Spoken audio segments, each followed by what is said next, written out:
పేదవాడి పక్షాన నిలబడతాం, ప్రజా గొంతుకై నినదిస్తాం. వాయిస్ ఆఫ్ వాయిస్లెస్, తెలుగువారి మనస్సాక్షి సాక్షి టీవీ. సాక్షి టీవీ ప్రసారాల కోసం మీ స్థానిక కేబుల్ ఆపరేటర్ని వెంటనే సంప్రదించండి.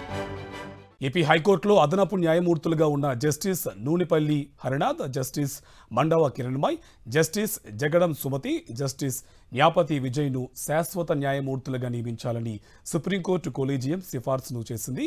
ఈ మేరకు సుప్రీంకోర్టు ప్రధాన న్యాయమూర్తి జస్టిస్ గవాయ్ నేతృత్వంలో జరిగిన కొలీజియం సమావేశంలో తీర్మానం చేశారు. సుప్రీంకోర్టు కొలీజియం సిఫార్సులకు రాష్ట్రపతి ఆమోదముద్ర వేసి నియామక ఉత్తర్వులు జారీ చేసిన తర్వాత ఈ నలుగురు న్యాయమూర్తులకు కూడా శాశ్వత న్యాయమూర్తులుగా ప్రమాణం చేస్తారు. ప్రస్తుతం హైకోర్టులో శాశ్వత న్యాయమూర్తులు 20 మంది ఉన్నారు.